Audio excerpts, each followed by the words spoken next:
আসসালামু আলাইকুম। আমি আজকে শুকনো পাট শাকের ভর্তা রেসিপি দেখাবো। আমি এই পাট শাকগুলো সবসময় বাড়িতে সংরক্ষণ করে রাখি। শুকিয়ে সারা মাস বা সারা বছর ভরে খাই। তখন আমি এই পাট শাকগুলো ইচ্ছে মতো খেতে পারি যখন ইচ্ছে। প্রথমে আমি এই পেঁয়াজ কুচি করে নিয়েছি, তারপর নিয়েছি কিছু শুকনো মরিচ। আর এই শুকনো মরিচগুলো আমি পুড়িয়ে নিয়েছি, তেলেও কিন্তু ভাজিনি, কারণ এই পুড়িয়ে শুকনো মরিচ ভাজাটা একটা ফ্লেভার অন্যরকম ঘ্রাণ। তারপর নিয়েছি কিছু ধনেপাতা কুচি। আর এই পাট শাকগুলো আপনি যদি শুকিয়ে সংরক্ষণ করে রাখেন, তাহলে আপনার দেখা গেছে সারা মাস বা বছর জুড়ে খেতে পারবেন। যখন ইচ্ছে তখনই খেতে পারবেন। তারপর আমি এই শুকনো মরিচগুলো সুন্দর করে ফাঁকি করে নিচ্ছি হাতে ডলে।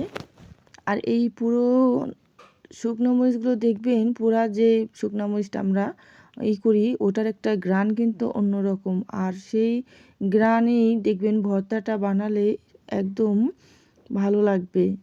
তারপর আমি পেঁয়াজগুলো সুন্দরভাবে চটকে নেব। তারপর দেখুন, দেখতেই পাচ্ছেন যে পাতাগুলো এত মচমচে রয়েছে যে এগুলো হাতে পিষে ডলা দিলেই একদম ফাঁকি হয়ে যাচ্ছে।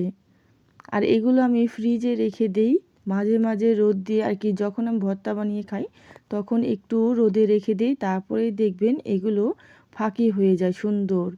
আর এই ভর্তাগুলো নাকি অনেকেই পান্তা ভাত দিয়ে খায়, কিন্তু আমার কাছে তো গরম ভাতের সাথে আমার ভীষণ ভালো লাগে। গরম ভাত আর এরকম মজার পাট পাতার ভর্তা যদি হয় তাহলে দেখবেন অনেকগুলো ভাত খেতে পারবেন।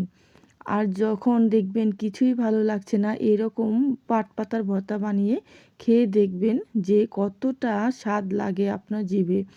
আর তখন আপনি একদম 1 প্লেট ভাত খেতে পারবেন। তারপর আমি সরিষার তেল দিয়ে ভালোভাবে চটকে সুন্দরভাবে মেখে নিলাম, দেখতেই পাচ্ছেন। আর এটা একদম ইজিভাবে এই ভর্তাটা বানাতে পারবেন। প্রায় হয়ে এসেছে ভর্তাটা, আর বেশিক্ষণ কিন্তু সময় লাগলো না। একদম ঝটপটভাবে এই ভর্তাটা হয়ে গেল।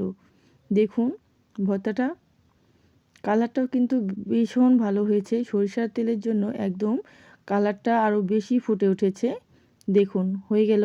আর এই রেসিপি ভর্তাটা আপনাদের কাছে কেমন লাগলো, এই ছোটোখাটো শর্টকাট এই ভর্তা রেসিপিটা। আর যারা পাট শাক খেতে পছন্দ করেন, এইভাবে যদি ভর্তা বানিয়ে খান একবার দেখবেন, একবার খেলে আপনার বারবার খেতে মন চাইবে। আগে দেখতাম যে নানি দাদিরা এভাবে ভর্তা বানিয়ে খেত, তখন তো খুবই ভালো লাগতো খেতে। দেখুন,